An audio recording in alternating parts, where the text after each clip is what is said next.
Hey guys, DBC Anoki here, and welcome to a brand new What If series. This series was suggested by someone in my comments, and it was what if Goku had a twin, but not let it be Raditz. So I thought of one character that could actually pass off as Goku's twin and look like him, and that character is Turles. And with this pair of identical twin brothers, it will have a drastic change in the Dragon Ball story. So if you enjoyed this video, leave a like on the video. The like goal is 30 likes. If you can achieve that, I'll make more parts of this story. So let's begin the what if. Our story begins on planet Vegeta, where word goes around that a Saiyan warrior named Bardock has twin Saiyan infants, and their names are Kakarot and Turles. Of course, this surprised the other Saiyans, as twin Saiyans are a rare thing. At this point, they are still in their incubation pods, until one day, Bardock decides to send them off planet, because after his recent mission, he's beginning visions, and they seem like they're glimpses into the future. And one of them, he saw that Frieza was destroying planet Vegeta, killing all the Saiyans. So after he tells Gine, both of them steal a space pod. They only steal one, as two would have been suspicious. And Bardock makes the pod set course for a planet that's not on Frieza's radar, and that's far away from planet Vegeta. It's a planet called Earth. Bardock puts them both in the pod, and after Gine says her goodbye, Bardock tells both of them to survive. Then the pod takes off, heading towards Earth. Sooner or later, Frieza does eventually destroy planet Vegeta, eradicating every Saiyan that's on there, with the exception of some of them. A couple of them is Raditz, Vegeta, and Nappa. Meanwhile, the space pod continues towards Earth, and everything goes smoothly, up until they reach the atmosphere. The twins start fighting, which makes the pod go off course, and instead of landing at Mount Paozu, they land in the ocean, next to an island, and that island is Master Roshi's. Roshi was taking a nap on his lawn, until he felt something shake, and a wave hits him, which wakes him up. He's wondering what's happened, until he sees something in the middle of the ocean. It looks like some kind of spaceship. Roshi calls for Turtle, and they go towards the pod. And Roshi sees, and it looks like some kind of ball. But when he gets closer, he realizes it's a spaceship. Roshi then takes the pod back to his island. But as he's carrying it, he feels that it's violently shaking. What is this thing? When Roshi got back to his island, he set it down. And he looks through the part that looks like glass. And he sees there's two children in there, and they look exactly alike. They must be twins. And they're fighting. But once Roshi opens the door, they stop fighting and jump out the ship. They both try to attack Roshi, but Roshi easily dodges and blocks all their attacks. Wait, so they were fighting each other just a second ago, but now they're working together? How strange. They continue attacking Roshi until one of them is wide open. Roshi grabs their tail, but it gives off a weird reaction. It makes them immobilized. It seems like a weak point to these children. The other one tries to attack Roshi again, but he vanishes behind him, grabbing his tail as well. They're both really aggressive, but when Roshi grabs their tail, they calm down. So Roshi takes them inside and gives them food, and they both eat a bunch of it, and one of them really enjoys fruit. Roshi still thinks about this, and it still seems weird to him. They're so young, but they're able to fight like that? They're barely able to form words. Roshi then decides he's going to keep an eye on these two, and he might even teach them a few things about martial arts. He sees potential in both of them. He thinks that they can become strong martial artists. So, it's settled. He's going to take care of these kids, and he might even stop by his old student Ox King to get a couple of tips from him, as he is a parent. But first things first, if he's going to raise them, he's going to have to give them names. Kakarot still ends up with the name Goku. But as for Turles, Roshi decides to name him after his master. So, he named him Mutaido, until some time passed where they're able to speak, and they both tell them their actual name. It's Kakarot and Turles. Kakarot never hit his head, so he never becomes Goku, or at least the Goku we know. Roshi sometimes calls him Goku, but Kakarot corrects them each time, as he tells him that it's not his name. But both of the twin Saiyans try to explain their origin and their planet, saying that they were sent here by their parents, and that their father told them to survive. Some time passed, and Roshi started teaching them martial arts. They often sparred with each other, and Roshi even gives Kakarot the Turtle School gi. He tried to give Turles one, but Turles doesn't want it. He prefers his Saiyan armor better. Roshi kinda takes offense to this, but he decides that this is better. At least this way he could tell them apart, cause often he does get the two of them confused. I mean, they're identical twins. They look exactly alike. More time passes. Roshi is impressed with the twins' training. They've been there for so long, they pretty much learned everything that Roshi can teach them. They pretty much train with each other now, to the point where they build up a rivalry. Turles is the stronger of the two of them, but Kakarot's right behind him. In fact, they're almost dead even in strength. Turles just has the edge on him. Roshi is trying to think of what to do next with the twins. Maybe he should send them to Korin's tower. That could be the next step of their training. But then a vehicle lands on the island, and a girl comes out of the vehicle. She introduces herself. Her name's Bulma, and she says she's on the hunt for the Dragon Balls. And Kakarot and Turles are surprised. They know about the Dragon Balls. Roshi told them about it. They're just surprised that someone else knows about them besides Ice King and Gohan. This piques the twins' interest, and they want to go on the hunt with Bulma to search for the Dragon Balls. They ask Roshi, and Roshi actually has no problem with this. He thinks that this will be good for them. Roshi tells them to show the world the ways of the Turtle School. So they set out for their adventure. Bulma does soon learn that the twins are aliens from another planet, and she doesn't naturally mind that. And finding the Dragon Balls was easy for the group, as in fact, Kakarot and Turles has been training with Roshi for a long time, so they're automatically stronger. Every threat they face, they take them out with ease. And during this journey, Kakarot and Turles meet some familiar faces. Their journey does lead them to Gohan and even Ox King, and it's safe to say that Kakarot knows about Chi-Chi too. Ox King does visit them from time to time, and he does bring Chi-Chi, so the two of them do meet. And the times that she does visit the island, she joins the twins for their training, but she likes to train more with Kakarot. And they do run into the Pilaf gang and even Yamcha, but they take care of them too. So the hunt for the Dragon Balls is done. The twins do head back to the island and tell Roshi about all their journeys and the people they ran into. But then someone else arrives on the island. It's a kid, and he says his name is Krillin, and he's here to train with Master Roshi. Turles then laughs at this. He can see that there's nothing special about this kid. He can tell that he's weak, but Kakarot let his brother know if he's here to train with Roshi, then he has some kind of potential. Who knows, he might be their next rival. Turles then shrugs this off. So Krillin starts his training with Roshi, and as some time passes, they enter their first tournament. Even Roshi joins under his alias Jackie Chun, as he noticed that the twins are getting overconfident in their strength, so he has to humble them. They all get far into the tournament, until Krillin has to face up against Turles. Turles obviously wins the match, but he's surprised of how much Krillin put up a fight with him. He just thought that he was a weakling who would not get up to his Kakarot's level. But maybe Kakarot was right. Maybe he really does have some promise. And in the semifinals of the tournament, the twins face off against each other. Kakarot versus Turles. And the both of them are really excited about this. It's time to see who's the stronger of the siblings. It's a difficult battle for both of them. With Kakarot's quick thinking and Turles' strategy focus, it was an all-out match, which ended up being a close one, as they both got ringed out. But Turles ends up being the winner, as Kakarot hit outside the ring first before Turles. After the match, Kakarot tells Turles that was a really fun match, but next time, he'll be the one that wins. They move on to the final match, Turles versus Jackie Chun. But Turles obviously knows that that's Master Roshi in disguise, so their match begins. Roshi has the advantage over Turles, as he knows all his weaknesses. Roshi even tries to grab his tail, but Turles kicks him off. Turles knew that he'll be going for his tail. He knew that it was a weak point, so him and Kakarot trained their tails up to not be a weak point anymore. In fact, now it works as an extra limb. So Turles proves more of a challenge to Master Roshi. But Master Roshi still ends up winning. His experience as a martial artist and a few tricks up his sleeve, he was able to win the tournament. And this experience humbles the twins, making them realize that they're not on top. After the tournament, we entered the Red Ribbon arc, and honestly it doesn't even last for long. Goku and Turles completely decimates the entire army, killing almost everyone. Yes, killing them. Kakarot never hit his head to become Goku, so he's not as pure as Goku is. He's following his Saiyan nature, and so does Turles. So they both eradicate the entire army, and Mercenary Tao wasn't a problem for them either. As Kakarot and Turles completely overpower him, Tao tries to throw a grenade at them, but Turles kicks it back at him, blowing up Mercenary Tao, leaving the entire army destroyed. Well, at least to their knowledge. Then we head into another tournament, where Kakarot and Turles meets another interesting man. He has 3 eyes and he's from the Crane School, and his name is Ten Shinhan. And apparently he's Kakarot's opponent in the tournament. Turles is kinda disappointed, as he wanted to fight him, but since he got to fight Master Roshi, Jackie Chun, it's only fair that his brother gets this fight. He can't be hogging all the fun. But this match proves to be a good one, as Kakarot and Tien prove to be a match in strength. And they kind of act the same during their fight, which makes the both of them kind of take a liking to each other, making it a fun fight. But in the end, Kakarot takes the win. And next up is Turles versus Roshi again. But this time, Turles wins. Ever since their last battle, he's been training hard, and he eventually came up with a strategy to beat Roshi. After the match, Roshi kind of grows worried.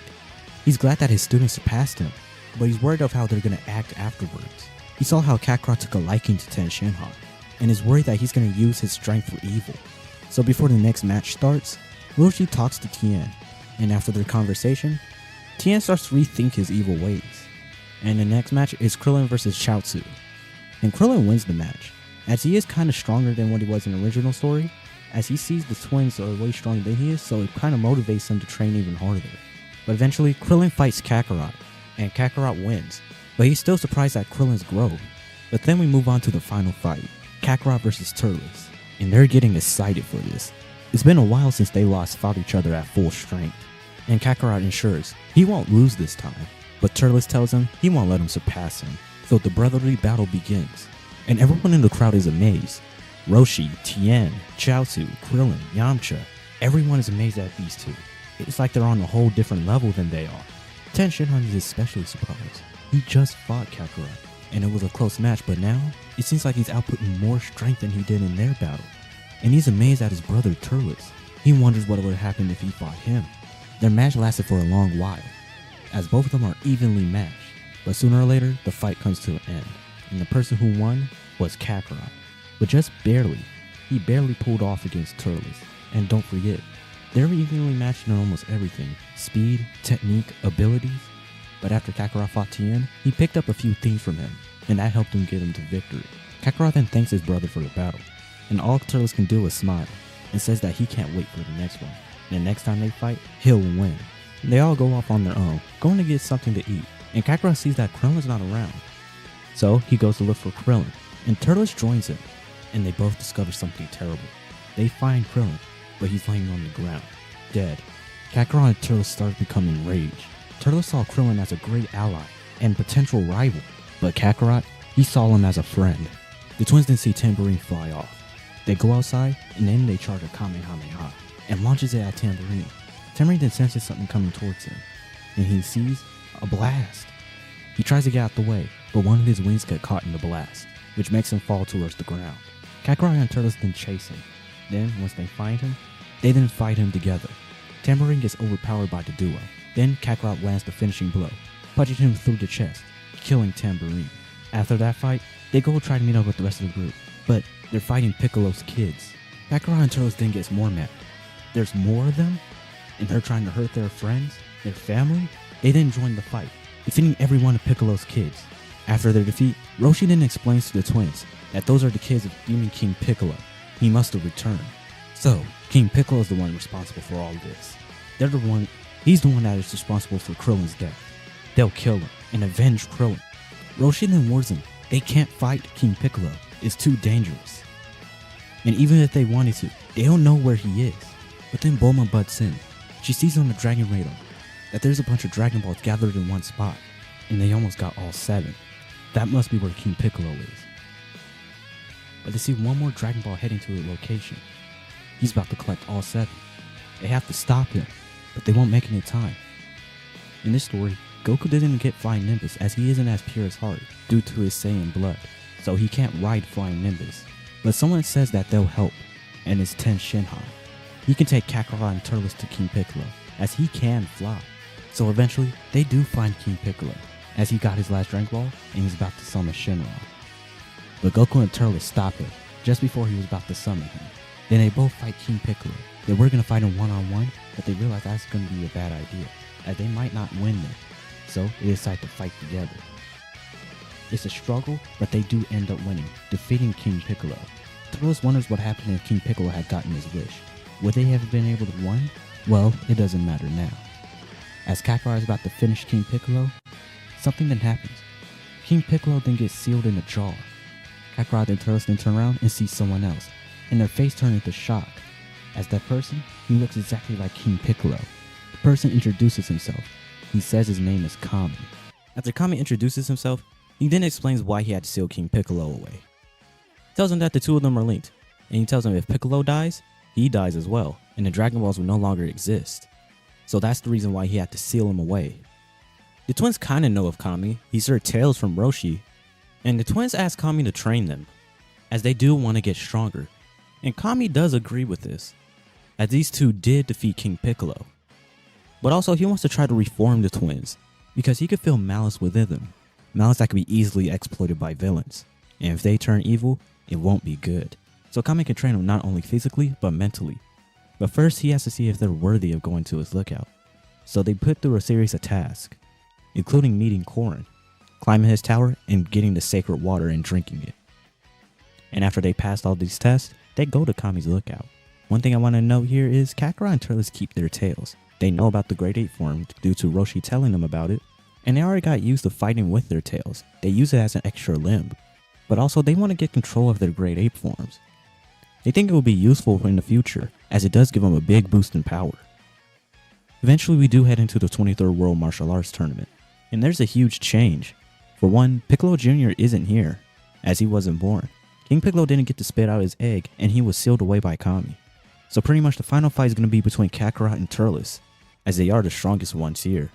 And another thing to mention is Kakarot knows who Chi-Chi is. He has that Great Saiyan memory, and from the times where she visits Kame House with Ox King. She often joined him and Turles in their training, so Chi-Chi has more of a fighting mentality in this story.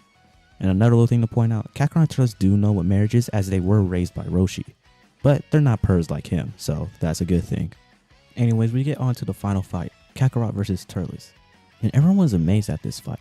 They get to see how strong they were, and Roshi sees how much Kami's training benefited them. They seem so even in strength, technique, and in speed.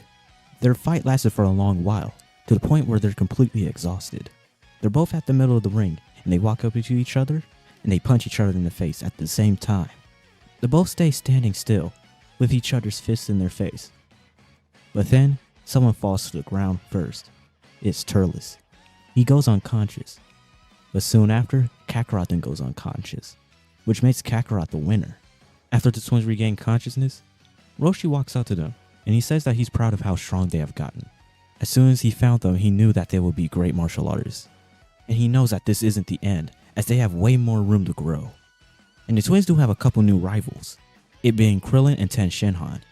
They see how much stronger they got in the past few years, and Ten Shinhan is completely reformed by now. Of course the twins are stronger than the both of them, but that just sets a goal for Krillin and Ten Shinhan, as they want to reach the same level of strength as them and go even beyond it. So eventually, they do start their training with Kami, trying to reach the same strength as Kakarot and Turles. Kakarot does take some time away from training, as he does marry Chi-Chi, and eventually have a kid. The name of the kid is still going to be Gohan, as this is for simplicity's sake, as I have no idea what the kid's name was going to be named. So just to note that I'm going to say his name is Gohan, but in the actual story his name's going to be something else that I just don't know yet. Anyway, some years pass, and Kakarot's still trying to adjust being a parent. But as for Turles, for now I want him to stay single, as I don't know if I want him to end up with somebody like Bulma. So I'm going to let you guys decide. I might do a community poll where either Turles stays single or he ends up in a relationship with Bulma. But for now, he's single and he continues his training. But eventually, Kakarot does end up going back to his training. And Chi-Chi even joins him, like I said earlier. In their childhood, Chi-Chi did often join Kakarot and Turles in their training, even sparring with Kakarot. So in this story, she has more of a fighting spirit. But Kakarot notices, when she gets angry, she gets a huge boost in power. And this honestly kinda scares Kakarot. And Gohan does get interested in training, as he does see his parents do it a lot, which makes him want to join in too. But he is too young to do the kind of training that they're doing, so he actually trains with Master Roshi, learning the aspects of fighting. And Chi-Chi often helps with Gohan's training, while Kakarot and Turles have their training sessions. One day, they all decide to have a reunion at Kame House. But then someone shows up. It's Raditz. He says he's looking for his younger brothers, Kakarot and Turles. Raditz finds them and can't believe how much they look alike. It seems they developed the same hairstyle as their father. He introduces himself to them, and Kakarot and Turles actually remembers Raditz. Well, they don't remember that much of him as they saw him through his incubation chamber, but they do remember him. They're just surprised that he's here, after all this time. They thought he was dead. They didn't ask what's going on, why is he here? Then Raditz tells them he wants them to join him. Join with the rest of the Saiyans, or at least the remaining of them, which consist of him, Nappa, and Vegeta. But then Turles asks him, what happened to the rest of the Saiyans? They don't know much of it. Then Raditz explains everything that he knows. They both get intrigued on the offer, but ends up denying it. They like Earth way better, and they tell Raditz everything that happened to them ever since they landed on Earth, and how much stronger they gotten. Raditz then uses his scouter to read their power levels, and it seems that they're almost even at 700. Raditz is disappointed as seeing that this planet made them soft. But what Raditz doesn't know is Kakarot and Turles are suppressing their powers. Then Raditz sees what's next to Kakarot. He sees a kid, and he has a tail. So, Kakarot has a kid. Raditz then threatens the both of them. Kill 100 people by tomorrow, otherwise he'll slaughter everyone they know. Raditz even tries to take Gohan, but then Kakarot kicks him away. And Raditz is surprised. That attack was supposed to be nothing. His power level was supposed to be 700. But then Raditz's scouter beeps as he turns around and sees that the twins' power levels are rising. And he can't believe it. Their power levels. He sees Kakarot and his says that his power level is at 1500. Almost the same as his. And as for Turles, his power level rises above Kakarot's to 1700. And the reason for these power levels, as Saiyans do gain a lot of strength from training with each other. And Kakarot and Turles train with each other a lot, ever since they had first arrived on Earth. And the reason that Kakarot is weaker than Turles is because Kakarot had to spend time raising Gohan. But as for Turles, he kept on training for the last 5 years. Kakarot and Turles then warn Raditz, leave now or he'll die here. Raditz then realizes he's not going to win against the both of them. If he fights both of them, he's screwed. Then Raditz comes out clean and says that they actually need their help. He wants to start a rebellion against Frieza. The twins look at each other and they ask him, who's Frieza? Raditz then explains everything about Frieza. And he tries to work something out with the twins and tries to calm both of them down. They then work out an agreement with Raditz, and they tell everybody that they're going to go out to space and meet with the Saiyans and try to help them with Frieza. But first, the twins are going to need a separate ship as they can't fit in Raditz's space pod. And Raditz actually didn't think about this. Turles then gets an idea. He asks for help from Bulma and Dr. Breeze to build them a spaceship. Raditz then says something else pretty interesting. He notes that the gravity here on Earth is way weaker than the one on planet Vegeta.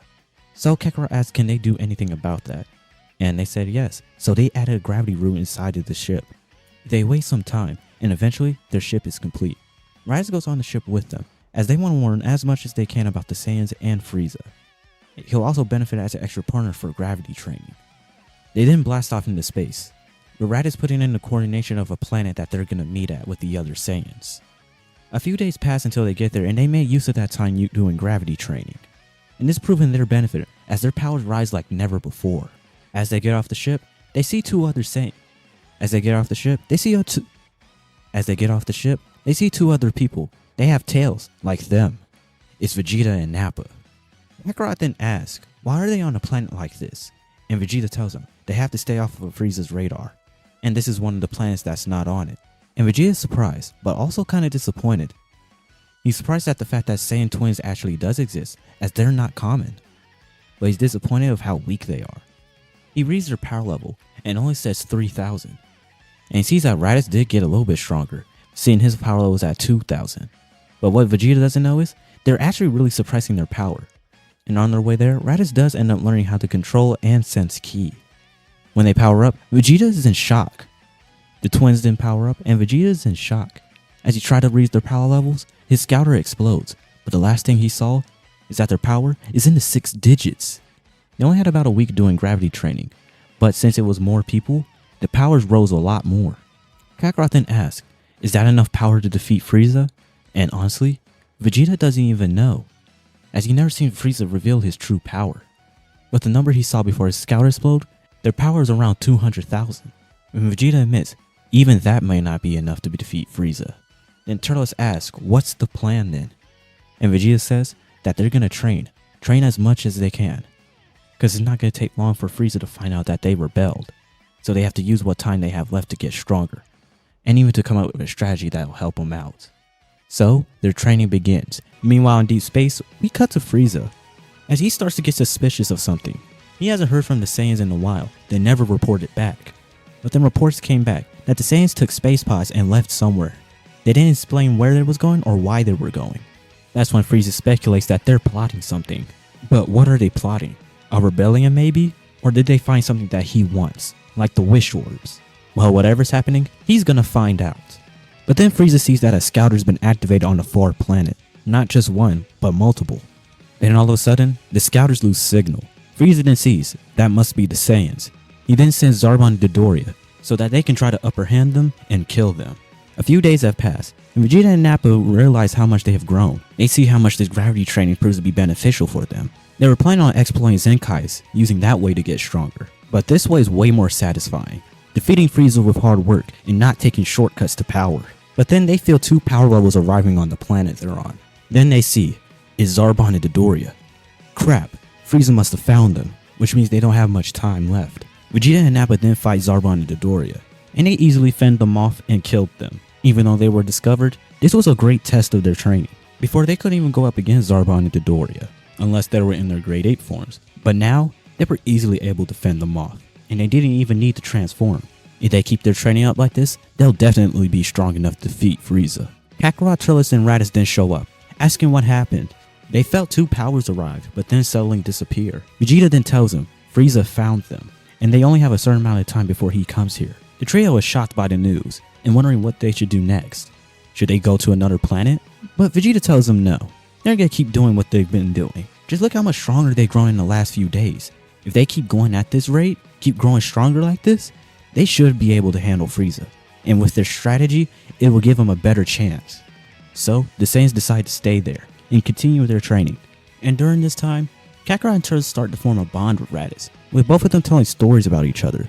With Raditz talking about their parents and his time with the Saiyans. With Kakarot and Turles telling their story about their adventures on Earth. But they don't talk about the Dragon Balls, as they haven't come to that point of trust yet. They're still kind of skeptical of the Saiyans, wondering what they're going to do after Frieza is defeated. Meanwhile, Frieza's waiting for some kind of contact from Zarbon and Dodoria. But nothing. Last time he checked, Zarbon and Dodoria were still stronger than the Saiyans. Did something happen without him knowing? Frieza then puts the pieces together and realizes that he was right. The Saiyans did betray him, and they must have killed Zarbon and Dodoria. Now with that confirmation, he can now go after them and kill them himself. He's gonna show them the ultimate terror. Some time passes, and Turles notices something weird.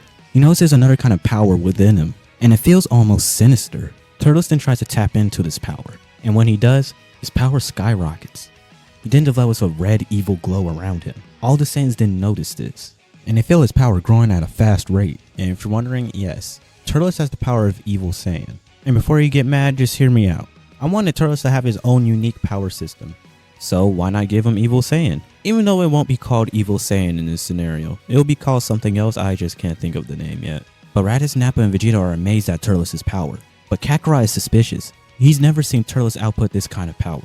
Something's different, and when the Saiyan's guard is down, Turles attacks them, starting with Vegeta. And Vegeta is barely able to defend himself against Turles. He's way too powerful. The rest of the Saiyans try to jump in, trying to help Vegeta, but it proves to be worthless, as Turles can fend off all of their attacks, all at once. Kakarot tries to talk to Turles, trying to get him to snap out of it. It doesn't work at first, but eventually, his words does get through to Turles. Turles does power down, and wonders what's happened. What was that power? He's never felt anything like this, and when he tried to use it, it felt like someone else was taking control over him. But Turles knows that this is something he has to work on in the future. And as for the Saiyans, Vegeta is the only one who really got injured. The other Saiyans took a little bit of damage, but Vegeta was the one who suffered the most out of all of them. But Vegeta's not upset. He knows that he'll get a big boost in power from this. But then Vegeta thinks more about Turles' power. He never knew any kind of Saiyan who was able to wield that kind of power. Is he a Super Saiyan? Vegeta keeps this thought in his head. As some time passes, the Saiyans feel a huge power comes towards them. That's gotta be him. That's Frieza. And real quick, if you're enjoying this video so far, leave a like on the video and subscribe to the channel. It will really help me out and help me produce more content like this. And as Frieza draws near, let's go over their power levels. Nappa is actually the weakest, at a power level of 600,000. And Raditz is above him, at a power level of 750,000, as he did get a head start in his gravity training on his way to the Saiyans.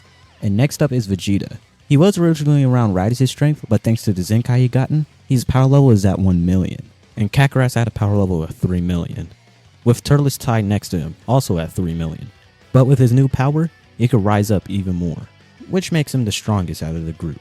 The group is actually kind of confident about their strength. They're dozens of times stronger than what they were before. And now that they're feeling Frieza arriving soon, they can beat him like this. As soon as Frieza's ship lands, the Saiyans are faced off against the Frieza force, which they defeat real easily.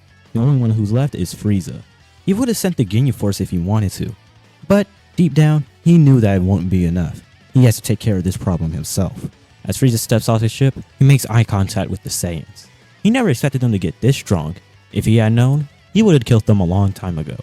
But then Frieza notices Kakarot and Turles. and he has a shocked expression. You've never really seen Saiyan twins before, but why do they look so familiar? And then Frieza remembers. They look like that one Saiyan who rebelled against him all those years ago. Are those his sons? Well, it doesn't matter. They'll just end up the same place where the rest of the Saiyans are, in hell. Frieza then powers up, showing the full power of his first form, while the rest of the Saiyans take up a battle stance. As soon as Frieza's done powering up, he launches in, starting the battle. And much to Frieza's surprise, he's getting outmatched in his first form. He can't even keep up with them, not even Raditz, and he was considered the weakest out of the Saiyans. Just like he thought, they're stronger than he expected, but he didn't guess that they'll be this strong. He'll have to transform. It should be more than enough to defeat them easily. Little did Frieza know, most of the Saiyans are actually holding back their power. They're trying to conserve it. Frieza then transforms, going to his second form. Meanwhile, the Saiyans, they show off more of their power. But it also shocks them, knowing that Frieza can transform and bring out more power. Vegeta has heard rumors that Frieza can transform, but he didn't know it was true. I guess that proves it now. But they're still confident that they can still win. Frieza then tries to go in for an attack, but it doesn't work. The Saiyans are still overpowering him. What the hell is going on? He was sure that a second form would definitely be enough against them, but it's not. It seems like he underestimated them. He was going to transform into his third form, but even he knows that without probably won't be enough. So he skips that form, going straight into his final form. And after he's done transforming, he commends the Saiyans for making him push this far. But this form is going to be the last thing they're ever going to see. The tide of the battle completely goes into Frieza's favor. He's not even showing 50% of his power and he's already giving Saiyans trouble. But something works in their favor. You see, they planned for this in case Frieza was too strong for them. All four Saiyans dash away from the fight, rocketing towards the other side of the planet. And Frieza tries to chase after them. Confused, why are they running away from a fight? That's unusual for Saiyans. Something must be up. Little does Frieza know, he's being led into a trap. The Saiyans arrive on the other side of the planet, where it has a full moon. They're gonna utilize Great Ape. When Vegeta discovered this planet, he realized that the moon releases a ton of Blitz Wave. He thought it would be perfect to use in case they needed to transform the Great Ape as a last resort. Frieza then sees something huge come after him. It's 5 Great Apes. And during their time training, Vegeta, Raditz, and Nappa decided to teach Kakarot and Turles more how to control a Great Ape. So they know how to use and control their Great Ape forms. And his boost in power is actually really helpful towards the Saiyans. They are able to push back Frieza at 50% of his power, dealing a lot of damage. But then Frieza starts putting out more of his power, charging up using 100% of his power, which makes Frieza have the upper hand in this battle, completely overpowering all the Saiyans. Frieza admits this was fun, but they're not even a challenge anymore, now that he's using his full power. So it's time to end this. Frieza then points a finger into the sky, and fires a beam right at the moon, blowing it up. The 5 Saiyans then de-transform back into their base. Now that they're back in their base, Frieza powers down back into his 50% form. This is sure enough, he doesn't need to go 100% against them now. And in a desperate attempt, Nappa and Raditz try to jump Frieza, attacking them together. But this proves to be useless, as Frieza quickly teleported behind the two of them and whips them with his tail, knocking them both back. Then Frieza lifts up a finger and launches a death beam at Nappa, piercing through his chest. And Vegeta tries to join in, trying to attack Frieza, but Frieza effortlessly dodges him. Meanwhile, Kakarot and Turles check on the other Saiyans. Turles checks on Nappa and sees if he's alive, which he barely is, but he's bleeding out. And Kakarot checks on Raditz, which turns out he got knocked unconscious from Frieza's attack. But then Turles tells Kakarot he's gonna use that power again. Even though it's a huge risk, it's better than nothing. Meanwhile, Frieza knocks Vegeta into the ground, creating a huge crater. Frieza then lands in front of him, and he's ready to finish the job. He charges the death beam at his finger. But then as he's about to fire it, Frieza gets knocked away by Turles. Vegeta then looks up and sees Turles. He's using that same power he did before, and Turles looks down at Vegeta, then kicks him away towards Kakarot, telling Kakarot to take care of the prince. He's gonna clean up this trash. Frieza then gets up, wondering what happened. He didn't expect the Saiyan to have that much power, enough to hurt him at least. But as soon as Frieza looks at Turles, Frieza starts to get nervous. He's way different than any of the other Saiyans. The other Saiyans never displayed this kind of power. Turles then tells Frieza this is where he's gonna die, cause now he isn't holding anything back. And as soon as Turles rushes Frieza, this is where this part ends. What did you guys think of this part? And what do you think will happen next? If you enjoyed this video, be sure to leave a like on it and subscribe to the channel. My name is DBT Anarchy, and I'll see you guys in the next video.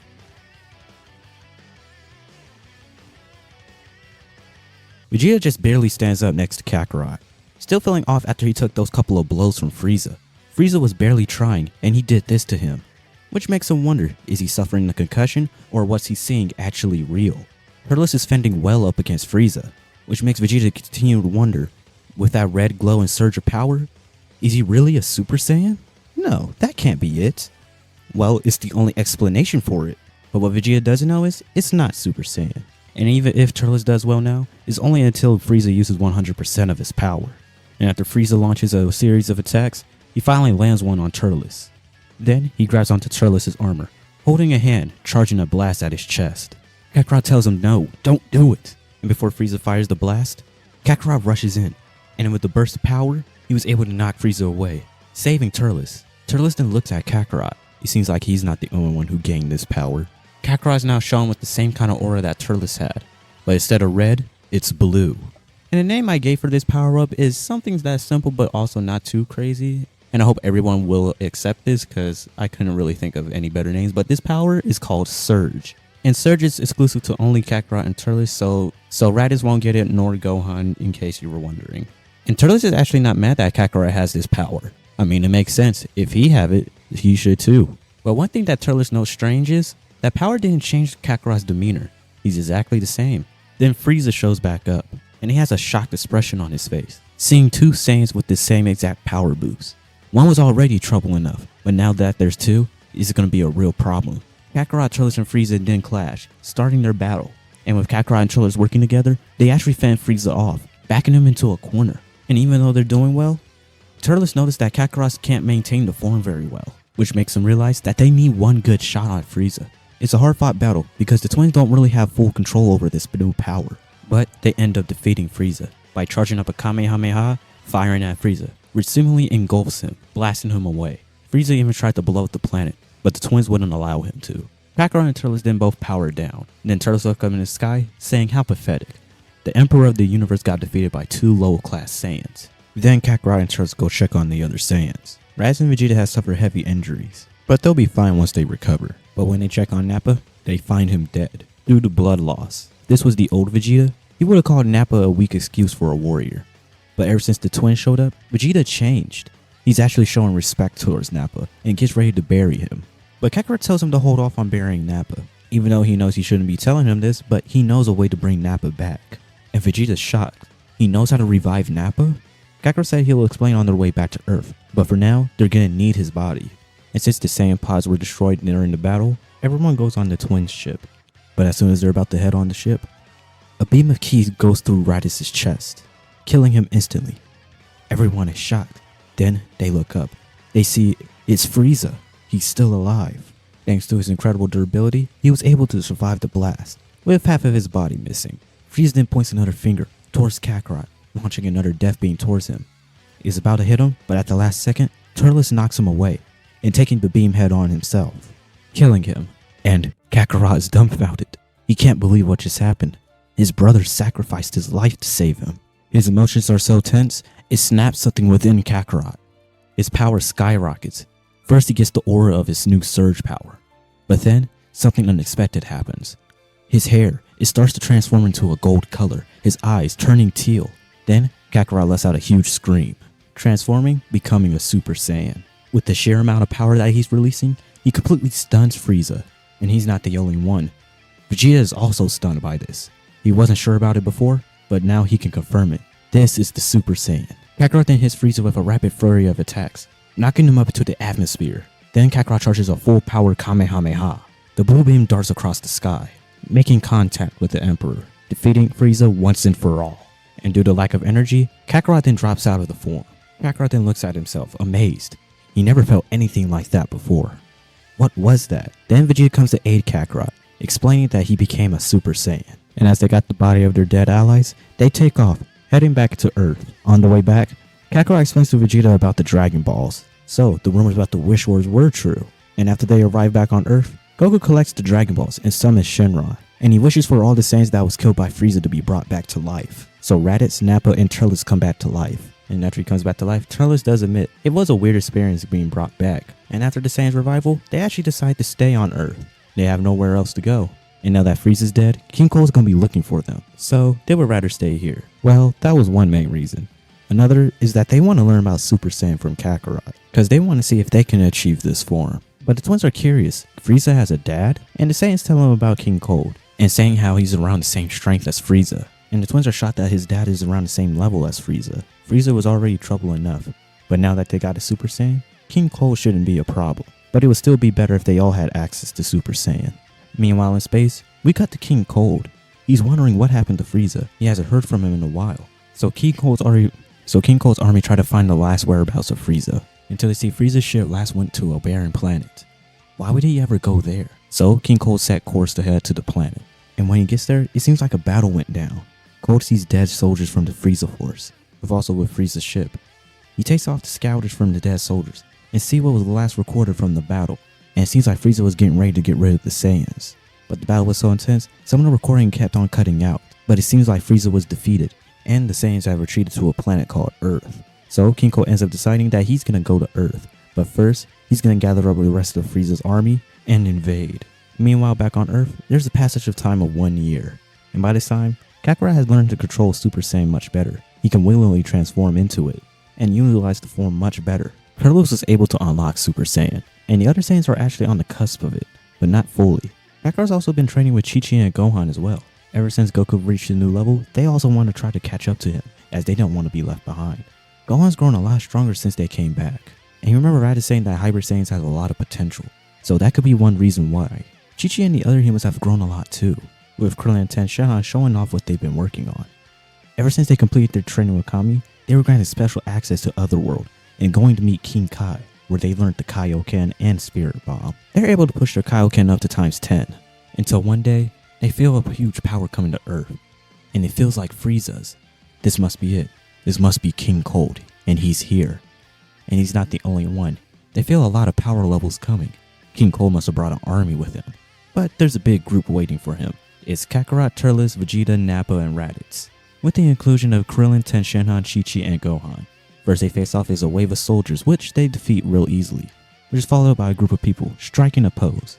Nappa, Raditz, and Vegeta obviously know who this is, the Ginyu Force. And the Earthlings say they got this.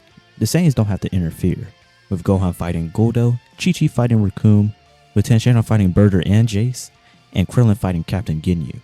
They were all defeated pretty easily, and when Captain Ginyu tried to switch bodies, he ends up missing and swapping bodies with Guldo, which gave him the perfect chance to finish them both off. Now the only one left is King Cold. Kakarot and Turles steps up, but then Vegeta interjects and saying that they had their fun with Frieza, now it's their turn. Vegeta then powers up, then transforms. His hair turns gold and reveals that he could turn into a Super Saiyan.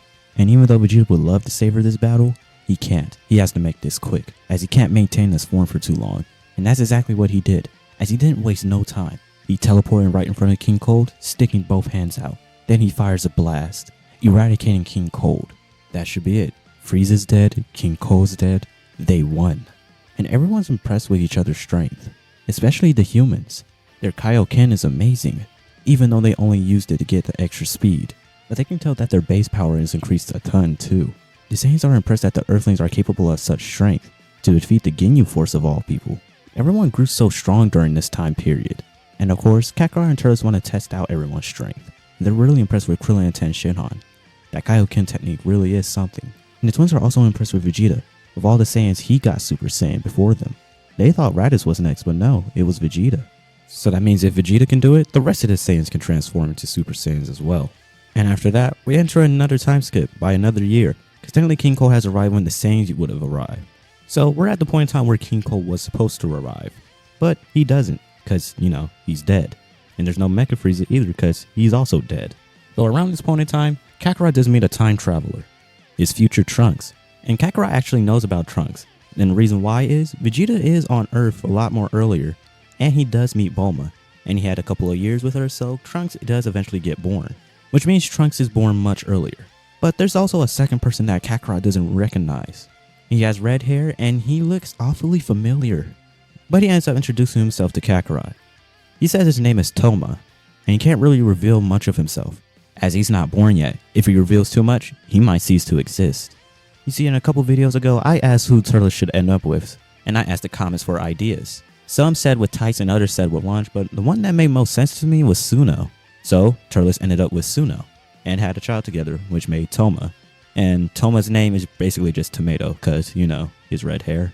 But Trunks warns Kakarot about the androids attack that happens in 3 years, explaining that they all died to the hands of them. You see how they didn't want to give Kakarot the heart virus in this scenario? Because for one, he wasn't raised wildly in the woods like in the original scenario.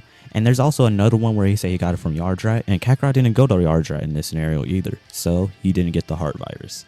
Instead, he died to the androids, and so did Turles.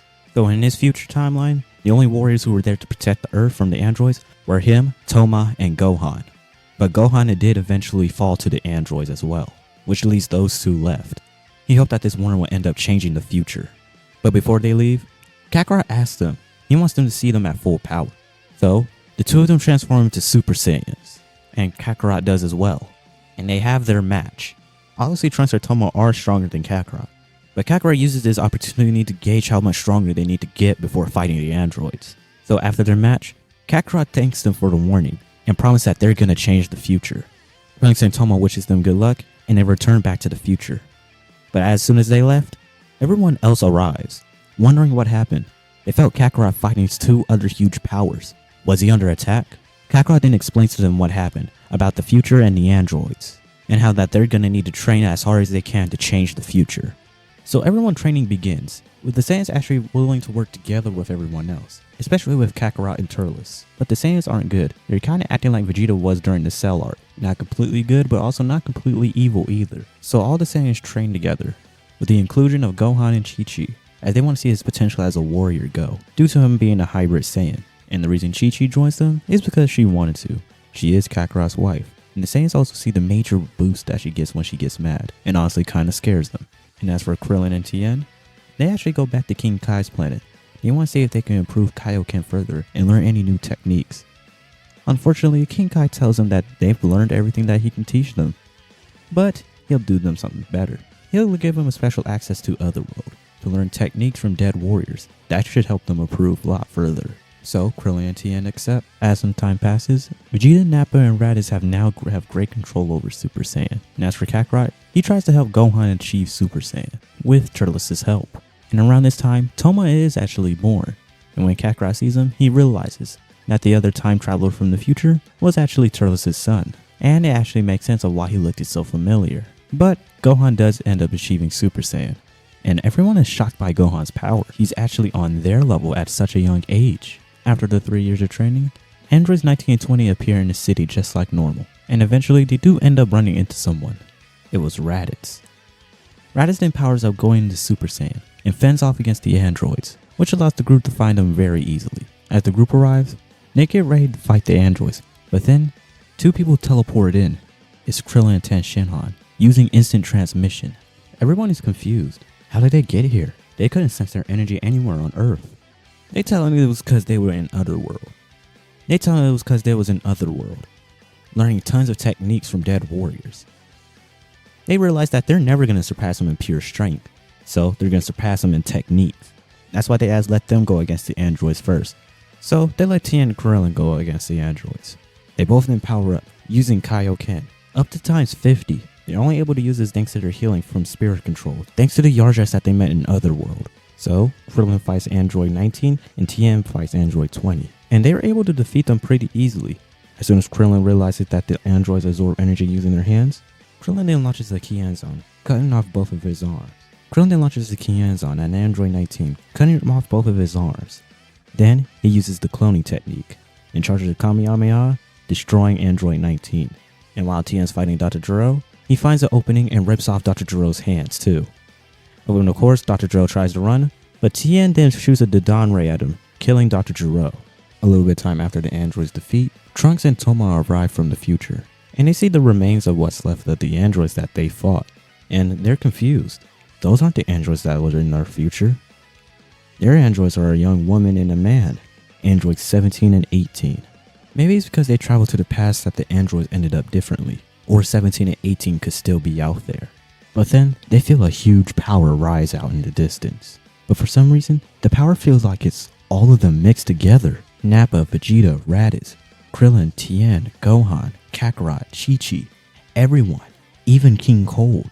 So everyone flies over there as fast as they can.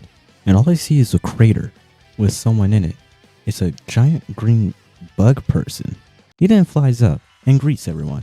He says his name is Cell, a being created by Dr. Gero, designed to absorb 17 and 18 to achieve his perfect form, which he did.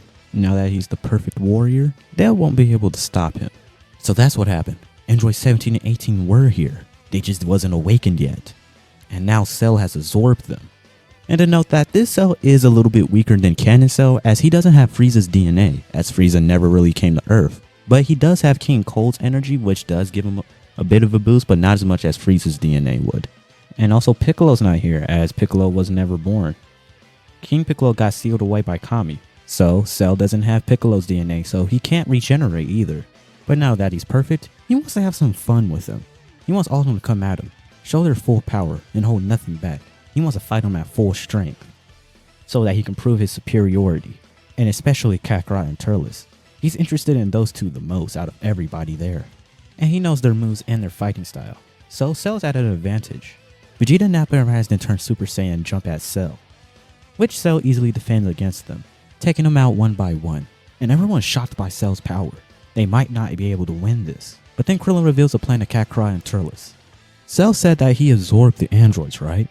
Well, he might have a way to separate them. If he separates them, maybe he'll become less powerful, and that'll be their chance at victory. The thing is, he needs to focus and attack and hit him with it. So Cell needs to be distracted until you can do it. So Kakarot and Turles then transform into Super Saiyan at full power and launches towards Cell. And Gohan does it too, as he didn't want to be left behind. So together, they all attack Cell. And Cell gets excited from this. This is what he wanted. Kakarot and Turles are the only ones that are able to give him the challenge.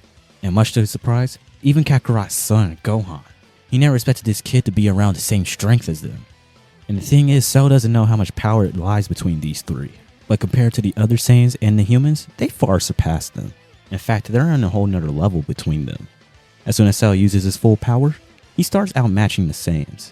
He seems like he still is stronger than them. Cell does admit that this fight was fun, and he's satisfied that he got to prove that he was the perfect warrior, and that he's unbeatable. But now he thinks it's about time to end this. But then someone teleports behind him. It's Ten Shinhan, using instant transmission, trying to hold Cell down, trying to lock him into place. Kakarot then tries to help, grabbing onto Cell too. Then he yells at Krillin to do it. Then Krillin uses instant transmission to Cell, landing a punch on him. But Cell is unfazed by the attack. He starts laughing at Krillin, acting like that was supposed to do something. But then Cell gets a strange feeling in his body, and that feeling turns into pain, as it feels like something's being ripped away from him. But then Cell sees the androids, they're freed. But how? Krillin tells him that it was his fourth spirit vision, that he can undo fusions and absorptions. Cell then de-transforms, going back into his imperfect state. Then Turles knocks him into the air, and him, Kakarot, and Gohan charge a Kamehameha, firing it at Cell, completely obliterating him, killing him. They're all breathing heavily as they de-transform, going back into their base form. They didn't let out a sigh of relief, as they did it. They defeated him. And even though they did win, Cell was still incredibly strong. Without Krillin's fourth spirit vision, they wouldn't have won, and the Earth would have been destroyed. So they see that they still have long ways to go, getting stronger. But as they look down, they see that the androids are still unconscious. They wonder what they're going to do with them. Vegeta votes that they destroy them, and so they won't cause any trouble. But Krillin has a better idea. What if they take them to Bulma, get her to reprogram them so they won't be evil anymore? That should be better than just killing them. Plus, with their strength, they could be valuable allies in the future. Everyone was hesitant at this at first, but Kakarot actually agreed with this, and so do Turles. Vegeta scoffs at this, as he never seen Saiyans be so soft. But they just laugh at this, as they can tell that Vegeta is also changing too. They're not the only ones becoming softies. Him and the other Saiyans are as well. They're adjusting the Earth. Trunks and Toma are glad that they saved this timeline. But their timeline still hasn't changed at all.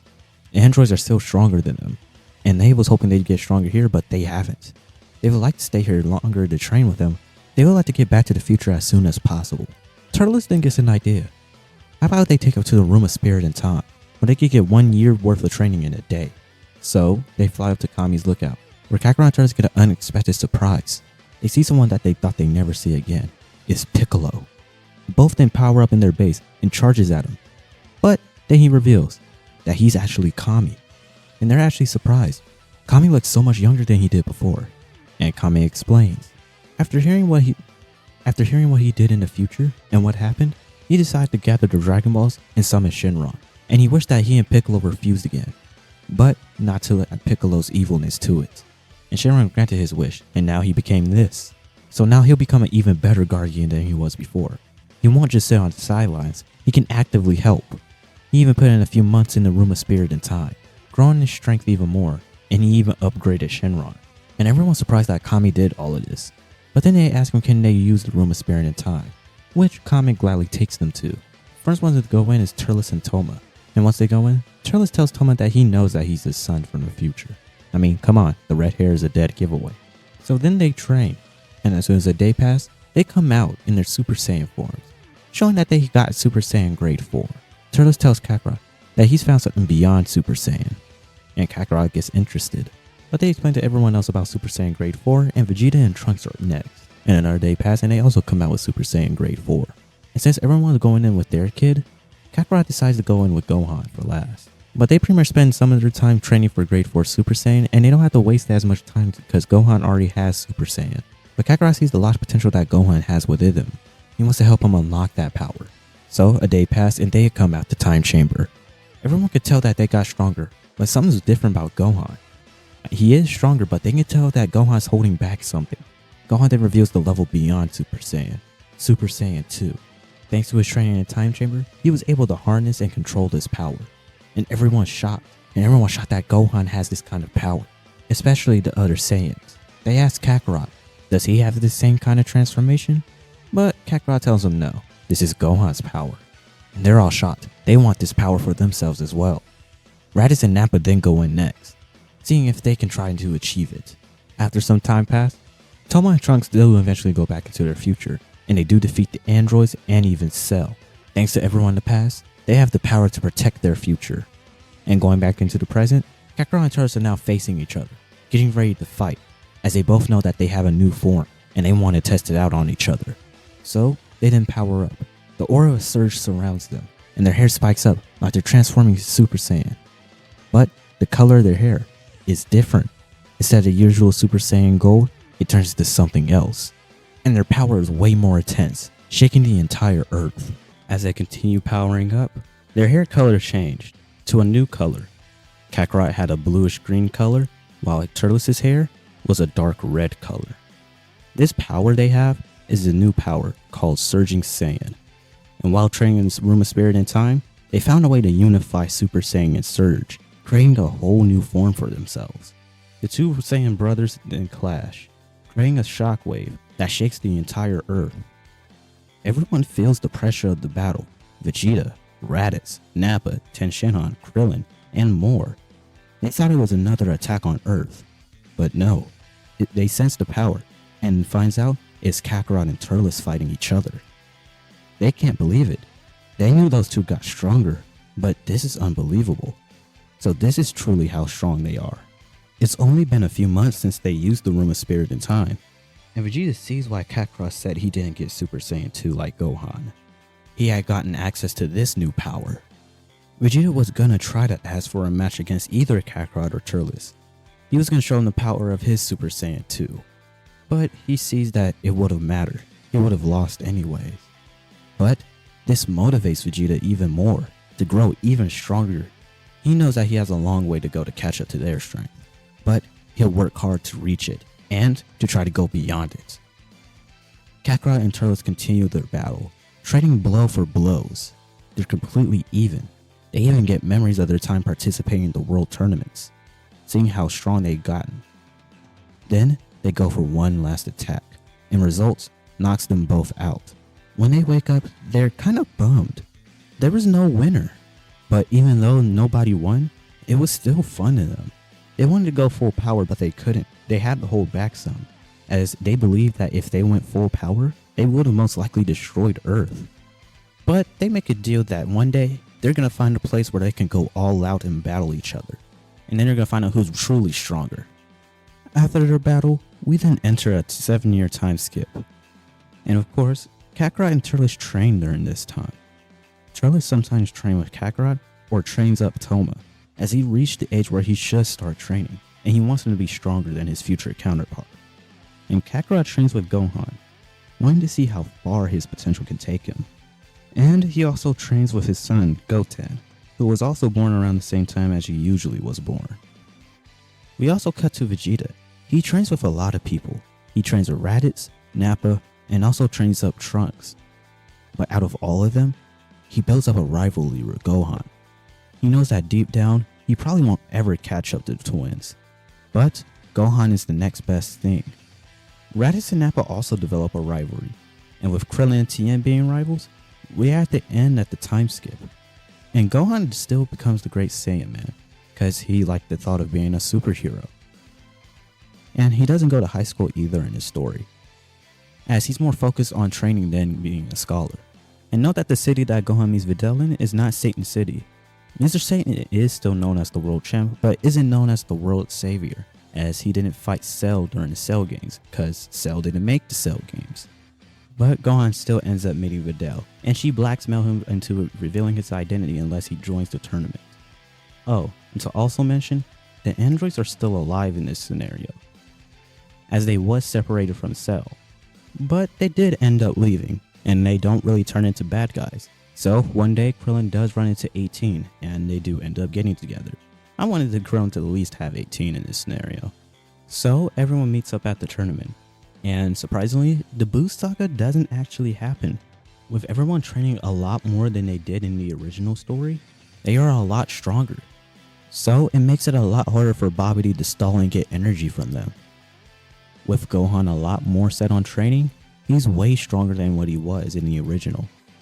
And he also has Vegeta as a rival, which made it way easier to defeat Babidi's minions, and Deborah too. This also does mean that Babidi does get more energy from Gohan since he is stronger, but he doesn't have anything to do with it. He doesn't have anyone to possess. He doesn't have anyone to possess to give him even more energy. Now, you may think that he might possess Vegeta or the other Saiyans, but they're content as is, and thinks it's also stupid to allow that to happen to them, taken control by someone else just to gain more power. No, they don't want to take shortcuts. They want to work hard for this power and earn it. So, with all that, Babidi is defeated pretty easily and isn't able to possess anyone. He was almost able to get enough energy, but it was already too late. So, with all that, that's the end of the Buu saga, cause there isn't one. And since Buu was never destroyed or released, his egg was taken by the Kais back to their planet. Which means that the seal on Moro was never broken, and it's going to take him a lot longer to build up his magic.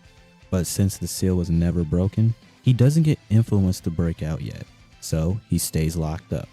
Some years do pass, and we enter the Battle of Gods, and stuff does go pretty normally, at least leading up to it.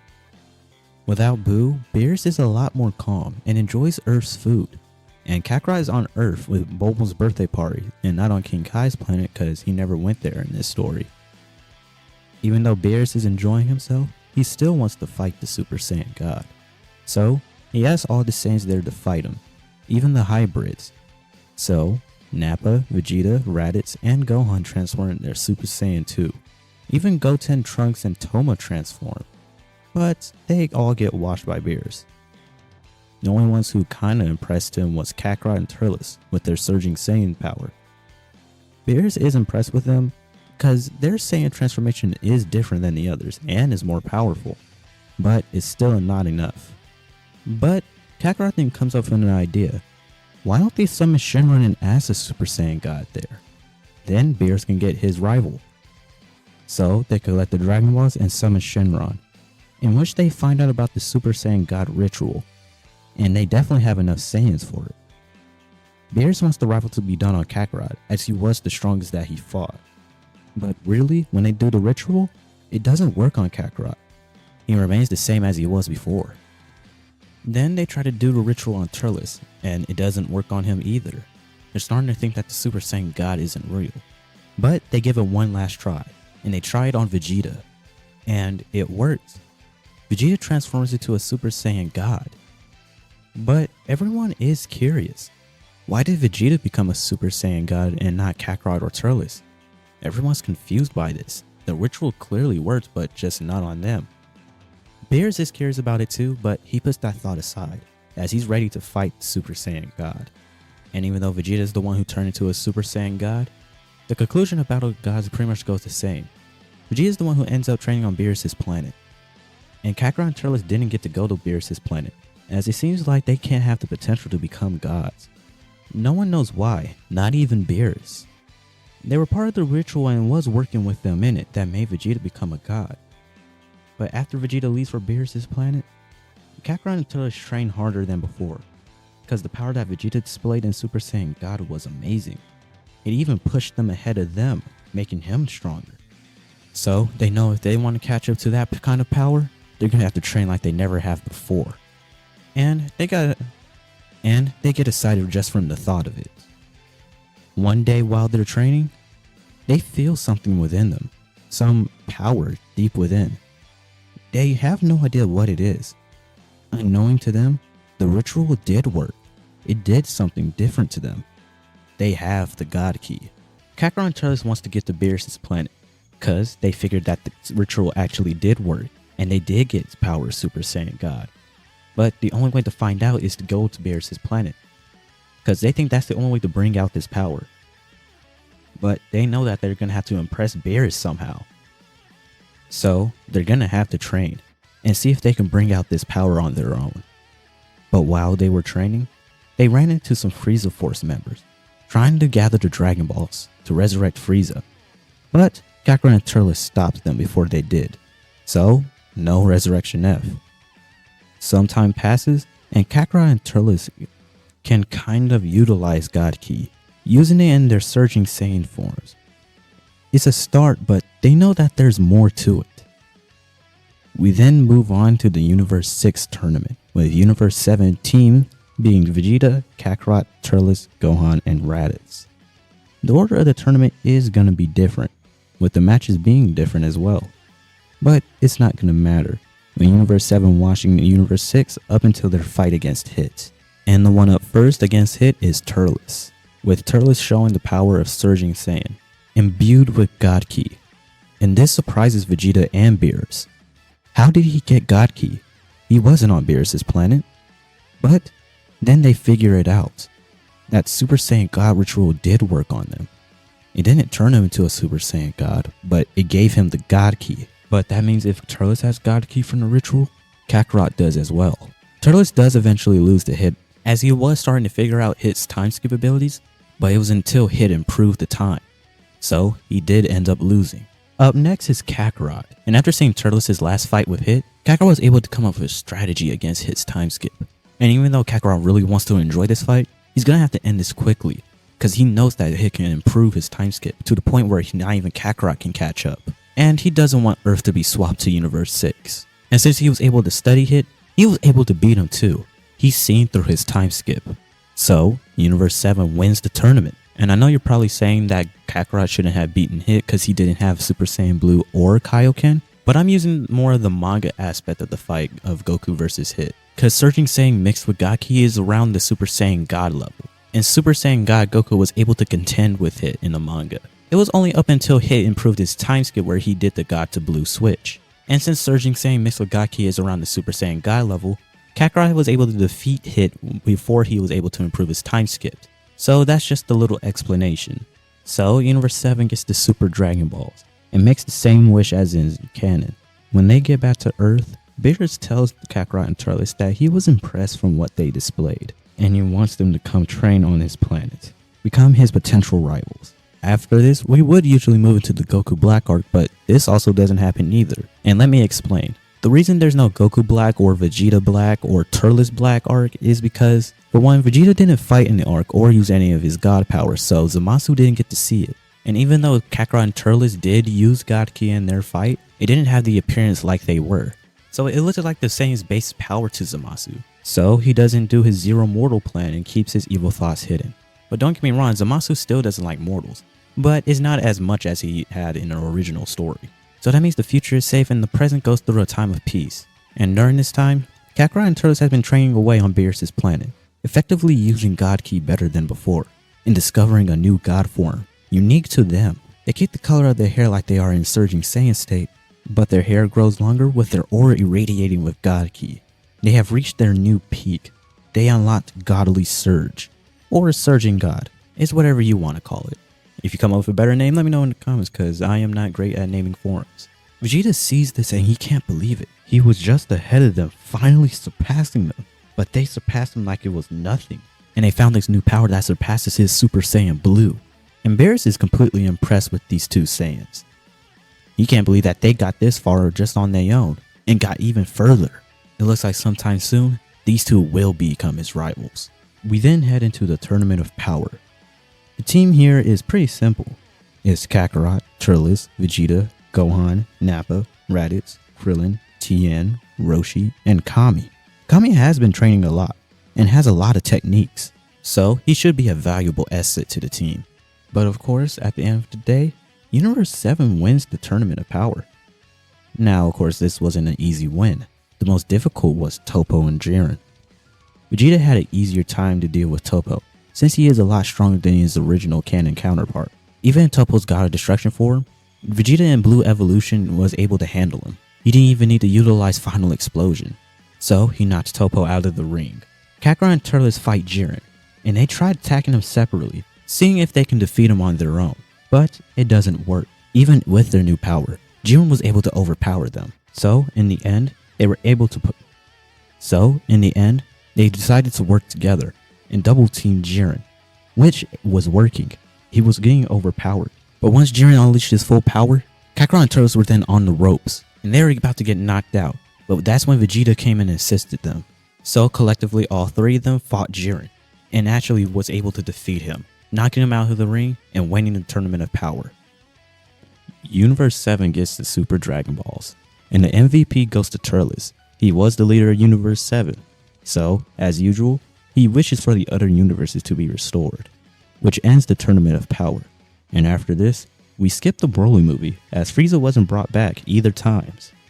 And no Moro, cause Boo wasn't destroyed, so the seal was never broken, so he doesn't escape. We also skipped Granola. Wow, we skipped a lot of arcs, but since Frieza wasn't resurrected and 7-3 was never released, Granola stays working for the Heaters. So we enter Superhero. Since there was no Piccolo, Gamma 2 instead attacks Gohan while he was training, and fends off Gamma 2, but in the midst of their battle, Gohan sees the Red Ribbon logo on his suit, and he heard a story from his father and his uncle that these guys aren't good news. But Gamma 2 says that he's an android superhero, putting the stop to a villain like him. Gohan gets confused. Villain? He's not a villain. He even used to be a superhero like him. And Gamma 2 is confused. Superhero? There was no data of him being a superhero. Gohan then finds his watch and transforms into the Great Saiyan Man. Gamma 2 can't believe it. And Dr. Hedo and Gamma 1, who are listening in, can't believe it either. He's the Great Saiyan Man. Dr. Hedo remembers him. He used to be an awesome hero. And he can't believe that he attacked them. He must have been telling the truth. He really is a hero. Gohan then explains to them about the Red Ribbon Army, explaining to them how evil they are. And they believe him, since he is another superhero.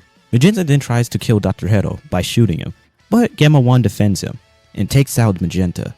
In fact, he takes down the entire army. They even stopped the production of Cell Max. In which after that, Dr. Hedo and Gamma 1 does meet up with Gamma 2, next to Gohan, and try to turn their cells in. But Gohan sees that they were being misled, and so he lets them off the hook and gives them the chance to be real heroes. Which in conclusion ends the superhero arc. We then cut to Beerus' planet. Kakarot's been training a lot with Whis, trying to learn about Ultra Instinct. Meanwhile, Turles and Vegeta, they've been learning under Beerus, learning about destruction. Turles is a much quicker learner, as he already mastered some destroyer techniques. And Beerus actually considers being a candidate for God of Destruction. And don't get him wrong, cause he's a candidate doesn't mean that he'll give up the title easily. He'll have to earn it. But he sees that his growth is rapidly increasing. So is Kakarot and Vegeta's. In fact, soon, they might overtake him. But that's exactly what he wanted. He wanted people to grow as strong as him, give him a reason to train and push himself farther. That was the main reason why he wanted a rival. He doesn't say this out loud, but he's glad that he met these Saiyans, and asked them for one thing. He wants them to fight him again, at full power. So, Kakarot and Turles turn into surging gods, while Vegeta, he uses Blue Evolution. And Beerus is really impressed. He actually has to try in this fight. He can tell. So Beerus then charges up, having a purple glow around him of destruction. He's ready for the fight, and they all charge at him. Beerus outpaces Vegeta, using somewhat of Ultra Instinct. Vegeta then gets up and charges up a huge ball of destructive energy and launches it at Beerus. Beerus charges up his own ball of destruction, but it's a lot smaller than Vegeta's.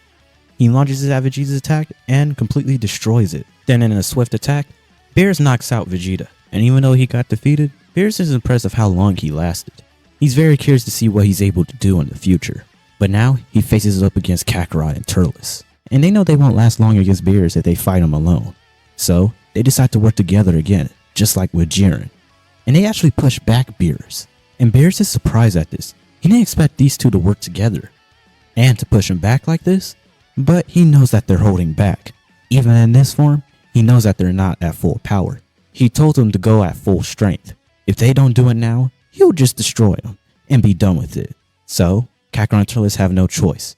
Kakarot then closes his eyes and his hair reverts back to normal. But then, he gets a weird glow around him. He seems a lot more calmer than usual. Then, when he opens his eyes, it's silver. Goku's using the power of Ultra Instinct. Well, at least Omen. By this time, he's able to utilize Omen with no problems. But he can't get the completed version. But Turles does something completely different. He actually gets surrounded by destructive energy. In fact, it's powering him up even more. Now, you may think that this is Ultra Ego, but it's actually not. It's just Turles using the destructive energy as a boost of power. Try to think of it as kind of like Beerus. He's powering up using his destructive energy. And I actually don't know if that's true in the series, if Beerus can power up using his destructive energy, but we're gonna say that he does. And Turles runs from it, so he tries to do the same thing. And after they're done showing their new power, they both rush against Beerus. With Kakarot's speed and Ultra Instinct, and the mass power and destruction of Turles' power, they become a formidable force against Beerus. Beerus actually has to really go out on this, rising his power even more. And in the middle of Beerus fighting him, he notices that Kakarot's starting to change. His hair, it starts to glow silver. Has he done it? He finally completed Ultra Instinct. And Beerus can't believe that this mortal's the one who gets to do it. Kakarot's gotten so fast to the point where Beerus can't even dodge his attacks. With Beerus trying to put his attention on avoiding Kakarot's attacks, this allowed Turles to get a few hits in. With that destructive power, it allowed the blow to do some real damage. Beerus had finally had enough and decides to use 100% of his power. And in that quick second, he defeats both Turles and Kakarot at the same time. Beerus was real glad about this fight. He didn't expect them to push him as far as they did. They made him use about 70% of his power. But that's only if they were working together. Separately, they wouldn't have gotten close. So separately, they still got a long way to go. But with the way they're growing now, they'll be up there in no time. Beerus might have to start picking up his training again, so they don't get too far ahead. And Kakarot and Turles can't believe how far they have gotten. From being twin Saiyan kids being raised by an old turtle hermit, to now one of them being a candidate for a god of destruction, and the other training under an angel. And in the future, they'll be even beyond that. And they can't wait. This is where we'll leave off our story. What do you guys think of this whole entire scenario? Honestly, for me, this is actually one of my favorite scenarios I actually written. There were so many possibilities I could have written in there, but I didn't, because I wanted to change it up and make it a little bit different than the others. But if you enjoyed this scenario, be sure to leave a like on the video and subscribe to the channel. It supports me and it supports the channel. Anyways, I'm DBZ Anarchy, and I'll see you guys in the next video.